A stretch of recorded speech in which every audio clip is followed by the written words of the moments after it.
오늘 하나님께서 우리에게 주시는 말씀은 신약성경 골로새서 3장 16절 17절 말씀입니다.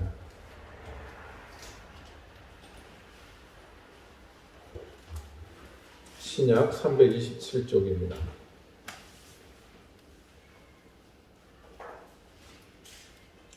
골로새서 3장 16절 17절 말씀을 이제 제가 읽겠습니다. 모두 자리에서 일어나 하나님의 말씀을 경청하십시오.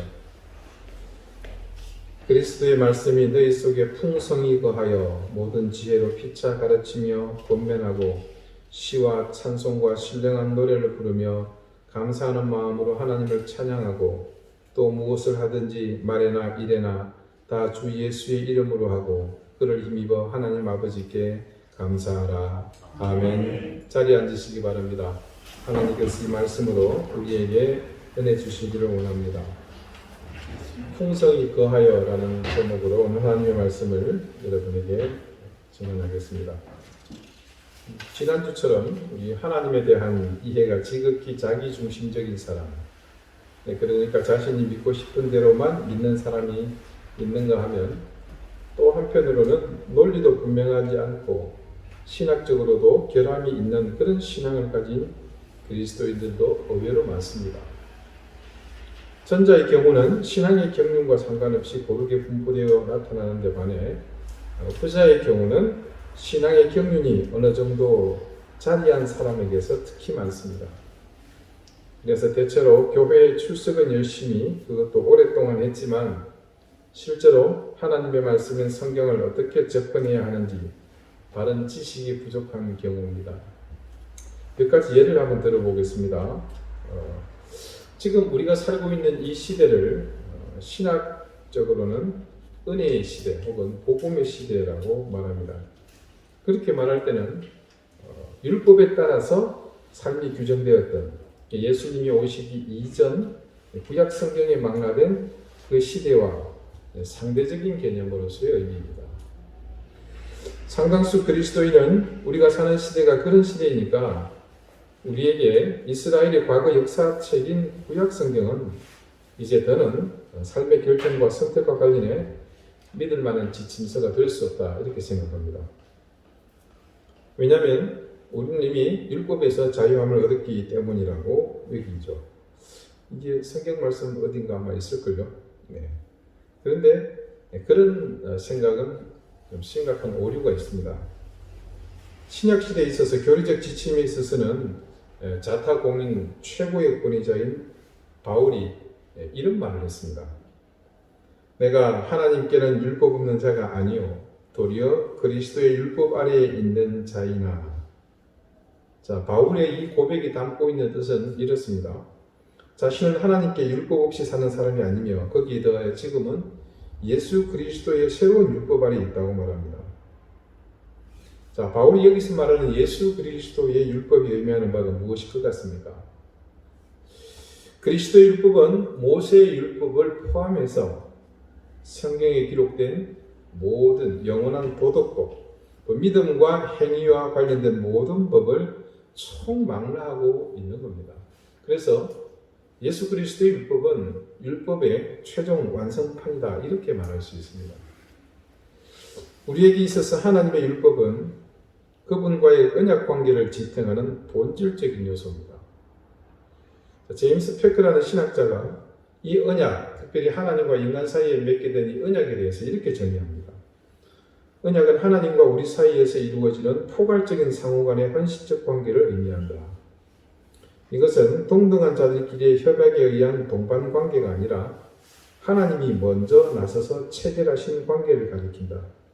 이를 은혜의 언약으로 일컫는 것이 타당한 이유는 하나님과의 과분한 은혜가 그 핵심을 이루고 있기 때문이다. 자, 우리가 일반적으로 아는 하나님과 이스라엘 백성이 시내산에서 맺은 이 언약을 일컫는 용어는 쌍무계약입니다. 서로 의무가 있는, 그래서 쌍방이 갑과 을의 자격이 아니라 동등한 자격에서 계약을 맺었다는 그런 뜻입니다. 자, 여러분, 사실 신과 인간이 동등한 자격으로 계약을 맺는다는 그 자체가 원칙적으로 성립 불가합니다.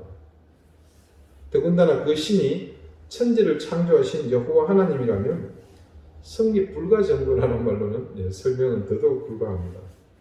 그런데 더 놀라운 것은요, 이 용어, 서로에게 의무가 있는 동등한 계약이라는 쌍무 계약이라는 문자에 갇혀서 이제껏 우리는 중요한 사실을 놓치고 있었습니다.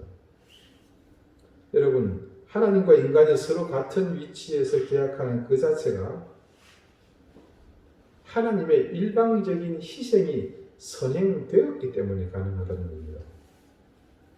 그러니까 우리는 쌍무, 그러니까 서로 참 평등하다는 생각, 이 문자에 갇혀서 그것만 생각했는데 실제로는 이 언약은 애초부터 불평등 조약이었습니다. 그런데 하나님은 그의 그런 율법마저도, 그런 언약마저도 부족하다고 생각하셔서 전혀 다른 차원의 새로운 언약을 주십니다. 자, 여러분, 예레미야가 예언한 내용을 잠깐 여러분에게 소개합니다. 여호와의 말씀이니라. 보라, 날이 이르리니 내가 이스라엘 집과 유다 집에 새 언약을 맺으리라. 이 언약은 내가 그들의 조상들의 손을 잡고 애굽 땅에서 인도하여 내던 날에 맺은 것과 같이 아니할 것은 내가 그들의 남편이 되었어도 그들이 내 언약을 깨뜨렸으니라. 여호와의 말씀이니라. 그러나 그날 후에 내가 이스라엘 집과 맺을 언약은 이러하니 곧 내가 나의 법을 그들의 속에 두며 그들의 마음에 기록하여 나는 그들의 하나님이 되고 그들은 내 백성이 될 것이라. 여호와의 말씀이니라. 그들이 다시는 각기 이웃과 형제를 가르쳐 이르기를 너는 여호와를 알라 하지 아니하리니 이는 작은 자로부터 큰 자까지 다 나를 알기 때문이라. 내가 그들의 악행을 사하고 다시는 그 죄를 기억하지 아니하리라. 여호와의 말씀이니라. 자, 여기 여러분 서두에 십계명이 언급이 되어 있죠. 시내산에서 맺은 언약이 그겁니다. 아시는 것처럼 처음 율법의 핵심이 바로 이 십계명이었죠. 그런데 예레미야가 지금 전가하는 하나님의 새 언약은 이 십계명을 폐하는 그런 의미를 담고 있지 않습니다. 그것을 행하는 능력을 부여하고 있는 것을 알 수 있죠. 그래서 처음 이런 생각을 가진 사람들의 주장이 명백히 틀렸음을 성경은 우리에게 증언합니다. 자, 또 다른 예를 봅니다. 하나님이 오늘날 신자들을 인도하는 방법과 또 과거에 이스라엘 백성을 인도하셨던 방법이 서로 달랐다는 점을 의식하지 못하는 오류입니다. 자, 과거 이스라엘 그 역사 가운데 하나님은 자기 백성을 율법으로 인도하셨습니다. 지금 우리는 어떤 시대에 살고 있습니까? 성령의 인도하심을 받고 있죠. 또한 하나님은 과거에 자기 백성을 무지한 종이나 젖먹이 아이처럼 대하셨지만 지금은 우리를 하나님의 자녀, 또 친구로 대하십니다. 그리고 더 중요한 사실은 오늘날 하나님은 예수님 안에서 우리에게 말씀해 주십니다. 그때는 율법이었지만 뭡니까? 그게 성령 말씀이잖아요. 하나님은 사도들에게 성령의 영감을 주셔서 말씀을 기록하게 하셨고 그 말씀으로 지금 우리를 모든 진리 가운데로 인도하고 계십니다. 하나님은 이렇듯이 이전의 인도 방식을 더 이상 사용하지 않습니다. 그러므로 그런 유아적 단계로 우리가 되돌아가지 않도록 조심해야 됩니다. 그런데도 그런 생각에서 벗어나지 못하다 보니까 말씀 가운데 기록되어 있는 특별한 계시나 사건을 마치 이전과 같은 사고로 접근하면서 규범화하려는, 그래서 그것을 적용하려는 오류를 범하게 됩니다. 가령 여러분, 바울이 예수님을 만난 그 사건은 한 번 듣는 사람은 절대 잊을 수 없는 아주 인상 깊은 사건이었죠. 그는 다메섹 도상에서 밝은 빛을 보고 땅에 엎드려졌습니다. 그래서 예수님을 만난 순간 그는 눈이 멀게 되었죠. 엄청나고 놀라운 사건입니다. 그래서 바울에게는 평생 잊지 못할 경험이었습니다. 그렇지만 이런 바울의 경험을 모든 그리스도인에게 동일하게 적용할 수는 없습니다. 만약 그렇게 한다면 우리 시험 누가 하나님의 나라에 과연 들어갈 수 있겠습니까? 바울은 마게도냐 사람들이 환상 속에서 이곳으로 건너오라, 이곳에 복음을 전해달라는 그런 계시를 받은 것 위에 소아시아 땅에 복음을 전하라는 하나님의 특별한 인도나 계시를 받은 적이 없습니다. 그냥 그곳에서 복음을 전했죠. 그리고 그는 일부러 하나님의 특별한 계시를 구한 적은 없습니다. 단지 자신의 병이 낫게 해달라고 간구한 적은 있었죠. 그래서 소위 말하는 그런 특별 계시는 심지어 바울에게서조차도 매우 드물고 독특한 사건이었습니다. 여러분, 제자들이 예루살렘과 유다와 사마리아 땅끝까지 복음을 전하라는 승천하시는 주님의 명령에 복종했지만 대부분 그 시대에 만연했던 습관처럼 어디 신전을 찾아가서 무녀나 사제들에게 신탁을 받는 것처럼 하지 않았습니다. 빌립이 에디오피아 내시에게 세례를 베푼 후에 어떤 일이 일어납니까? 그럼 회오리 바람이 이끌려서 엉뚱한 곳에 내리지 않습니까? 이런 일도 아주 극히 드문 일이었습니다. 이런 일련의 사건들, 기적으로 분류되거나 하나님의 일방적인 그런 신적 능력이 나타난 데에는 하나님의 사역에 있어서 그만큼 이례적이었습니다. 따라서 그런 특별한 경우를 우리 삶을 이끄는 규범으로 삼겠다.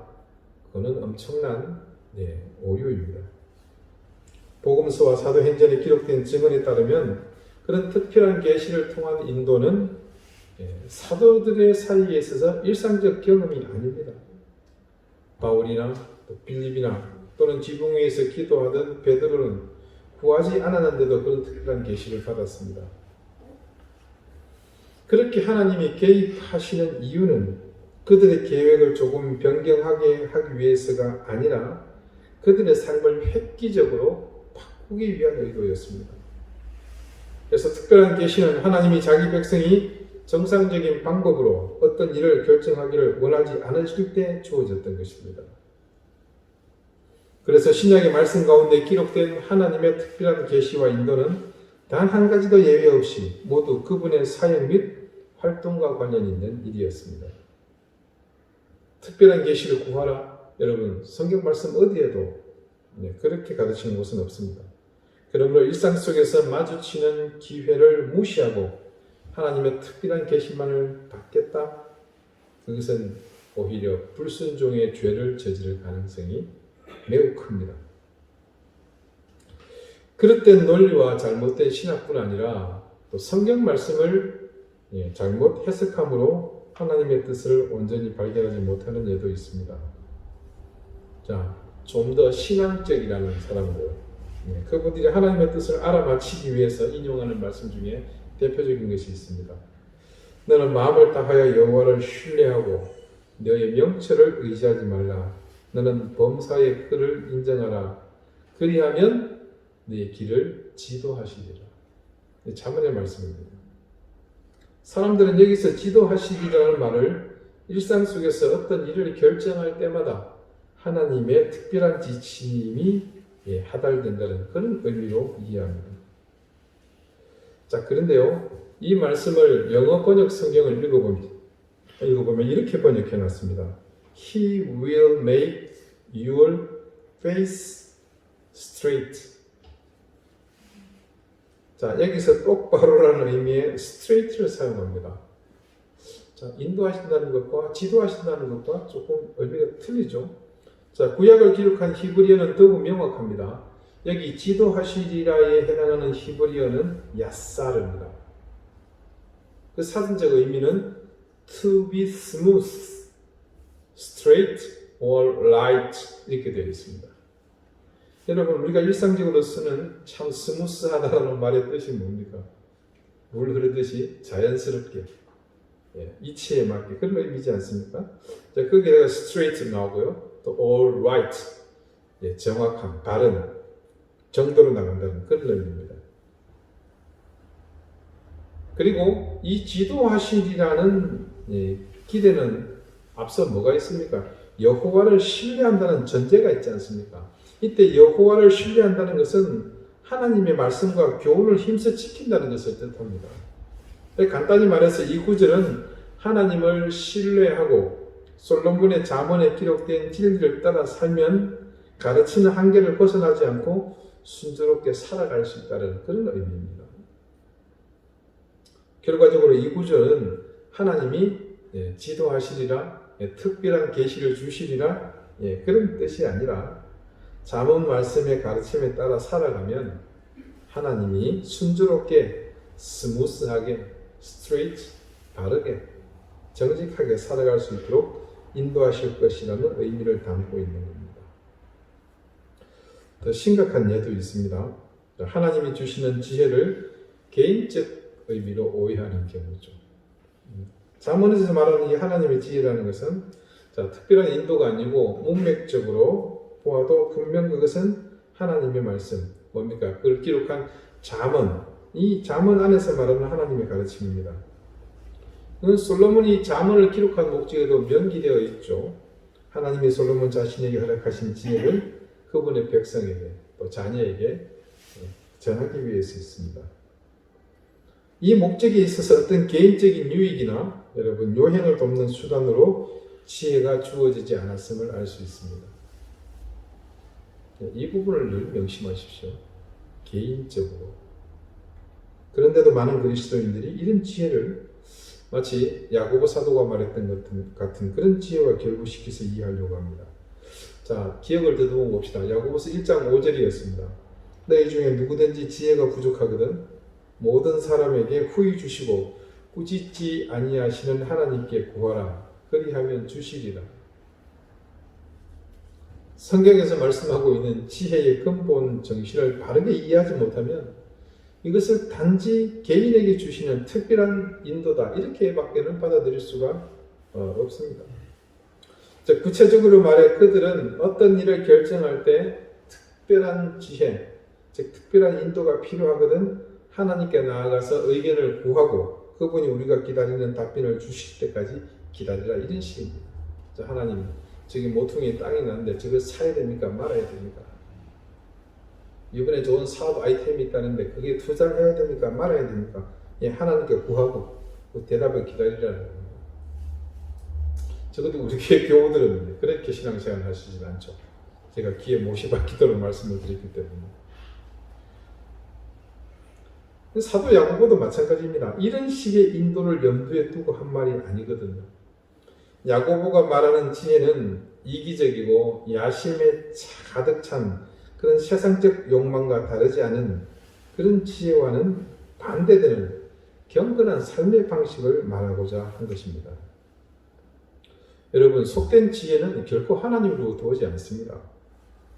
그래서 야고보 사도가 야고보서의 또 다른 곳에서 이렇게 하나님으로부터 오는 지혜를 정의했습니다. 오직 위로부터 난 지혜는 첫째 성결하고 다음에 화평하고 관용하고 양순하며 긍휼과 선한 열매가 가득하고 편견과 거짓이 없는 이 야고보서 3장 17절의 말씀입니다. 여러분 간단하게 정의되지 않습니까? 그러니까 야고보는 일반적인 욕심 많은 그리스도인과 처음부터 전혀 다른 방향으로 접근하고 있었습니다. 그래서 지혜가 부족하다라는 상황을 야고보는 이 3장 17절의 말씀을 기초에 둔다면 성결함과 화평함과 양순함과 같은 성품이 모자라는 상태를 그렇게 이야기한 겁니다. 이것을 두고 사람들은 이 문구의 해석에서 전혀 다른 방향의 오해를 안고서 자기 중심적으로만 해석하려고 했던 겁니다. 자, 하나님의 인도라는 것은 단순히 지적인 지혜만으로 이루어지지는 않습니다. 거기에는 영적인 감정이 아울러 포함이 되어 있습니다. 하나님의 말씀을 지적으로만 이해해서는 그 뜻을 전혀 알지 못합니다. 자, 오늘 우리 본문 16절을 한번 봅시다.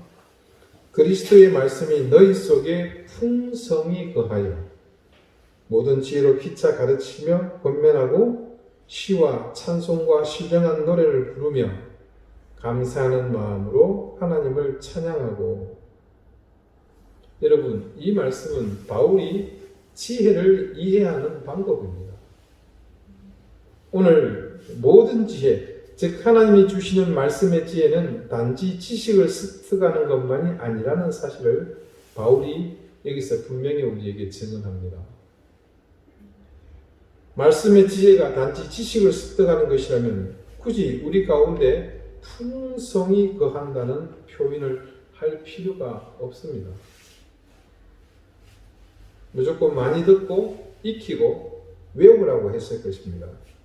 단순히 지식의 습득을 의미하지 않는다는 말입니다.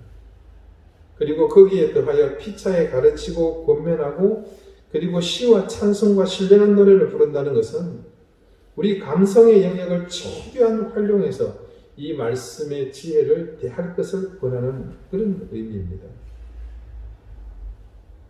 여기에는 개인적 욕망을 이루는 도구로서의 말씀의 기능이 완전히 배제되어 있음을 충분히 알 수 있는 대목입니다. 자, 여러분, 우리 지난주 말씀을 한번 기억해 봅시다. 우리가 구원을 이룬 욥의 삶의 방식이 뭔지를 알게 되었습니다. 그것은 하나님과의 올바른 관계를 지속하는 것이었죠. 그리고 그 관계를 형성하는 고리가 뭐였습니까? 경건한 삶에 있음을 그의 삶에 고백하는 그 말씀들을 통해서 알게 되었습니다. 욥의 그런 경건한 삶을 통한 하나님과의 바른 관계의 기저에는 바로 이런 하늘의 지혜, 즉 하나님 말씀을 대하는 법을 그가 이미 알고 있었다는 것. 그렇게 말씀을 따라 살고 있었다는 것을 우리가 충분히 짐작할 수 있습니다. 자, 여러분, 잠시 우리의 주변을 한번 돌아보십시다. 교회에서 그리스도인들이 오류를 범하는 그 현장에 일반적으로 방금 신앙 생활을 시작하는 사람은 찾기 어렵습니다. 누구든 처음 교회의 문턱을 넘나들 때는 절대자이신 하나님에 대한 무지로 인한 두려움이 있기 때문입니다. 항상 바른 길로 가지 못하는 그리스도인들은 이미 오랜 세월 신앙 생활을 해오던 분들이 대부분입니다.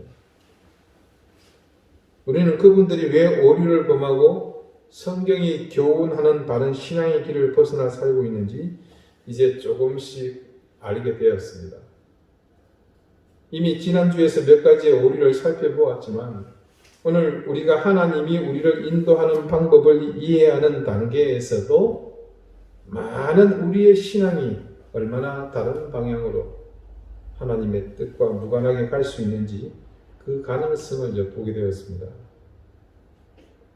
우리 신앙생활에는 그래서 건전한 생각과 더불어서 영적 감성이 모두 필요합니다. 그 필요를 채워주시고 감당하시는 분이 누굽니까? 바로 성령이십니다. 생각해보면 이 세상에서 가장 변하기 어려운 것 중에 하나가 사람의 마음입니다.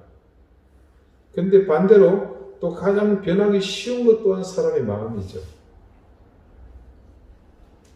사안이 무엇냐에 따라서 다르게 나타날 뿐입니다. 자, 하나님을 의지하고 그분을 향해 바른 관계를 유지하는 경건의 삶에 있어서 성령의 역할은 그래서 무엇보다도 중요합니다. 자, 때로는 우리가 굳건해서 요동치지 않는 신념이 있죠. 우리를 꼼짝 못하게 붙들어 맵니다. 그런가 하면 바람에 이리저리 정신없이 흔들리는 갈대처럼 쉽게 우리의 마음이 변해서 도무지 종을 잡을 수 없도록 변덕을 부리기도 합니다. 인간의 이런 본성은 사실 진리의 말씀을 대하는 것에 있어서는 치명적 약점이 될 수 있습니다. 그렇지만 또 한편은 어떻습니까? 그것이 유효적절하게 때에 맞게 잘 사용된다면 강점이 될 수도 있습니다. 단지 어떤 상황, 어떤 때에 그 두 가지의 감정 중에 어떤 것을 선택해야 할 것인지 결단하고 또 그 사안의 용퇴를 결정하는 것이 우리 신앙에서는 그래서 늘 중요한 과제죠. 그런데 우리가 성령의 인도하심에 민감하게 되면 그때는 우리가 한계에 있어서 유한한 우리의 생각과 판단이 아닌 성령의 조명하심과 이끄심을 의지할 수 있게 정직하고 정확하고 바른 선택을 할 수 있습니다.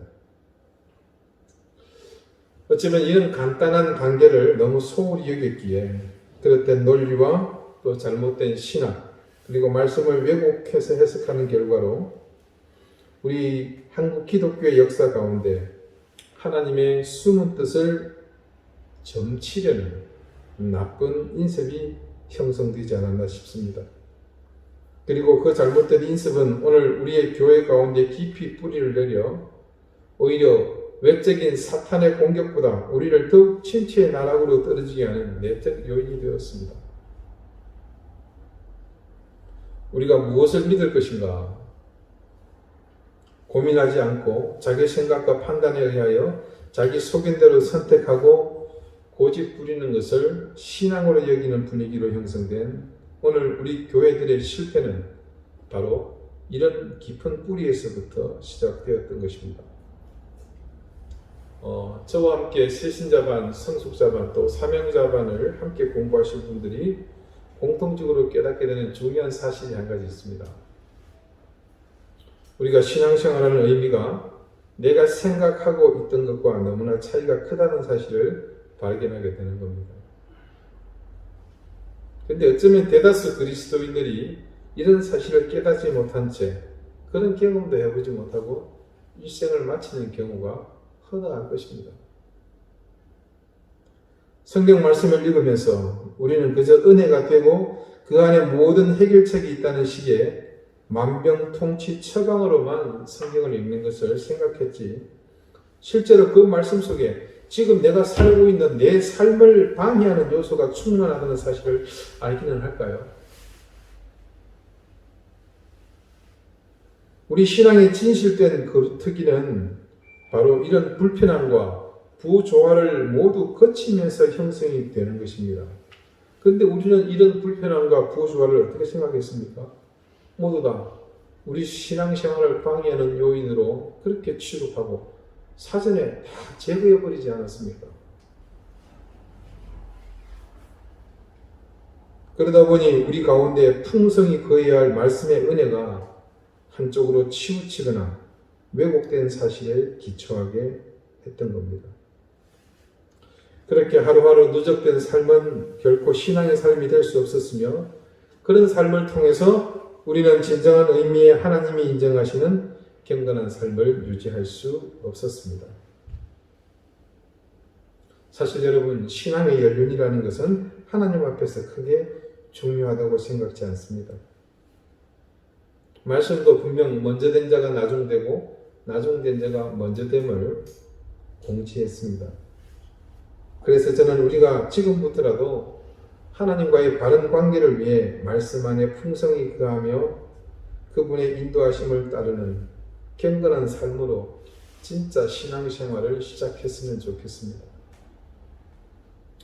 수십 년을 내 마음대로 살았던 인생보다 단 하루라도 하나님의 뜻에 온전히 순종하며 바른 신앙의 삶을 사는 삶이 더 가치 있는 인생이라는 것을 기억하십시오. 이제 말씀을 정리해 보겠습니다. 우리 한국 교회는 세계 기독교 역사에서 그 유래를 찾을 수 없는 놀라운 양적 성장을 이룬 전례를 가지고 있습니다. 70년대 말을 거치면서 80년대에 이르기까지 세계 기독교 역사의 전례가 없는 엄청난 성장을 이루었습니다. 지금도 세계에서 가장 큰 교회 1순위에서부터 10번째까지가 다 한국에 있습니다. 아마 재정 규모로도 그에 못지않을 것입니다. 그런데 여러분, 이 교회의 성장의 동력이 과연 무엇이었을 것 같습니까? 안타깝게도 청교도적인 신앙의 삶을 주장하는 참된 수도자적 신앙을 갈구하는 사람들로 인해서 성장한 것은 아닙니다. 산업화와 고속성장에 맞물려 세상의 가치와 함께 우리의 교회도 성장했다고 보는 것이 정설입니다. 모두가 양적 성장에 현혹되어 그 물결에 휩쓸리고 있는 동안 올바른 신앙과 그를 위한 구도자의 삶은 상대적으로 빈약했습니다. 그러다 보니 자연 교회의 논리도 신학적인 입장도 그런 분위기에 맞물려 그 분위기에 사실상 편성했다고 봅니다.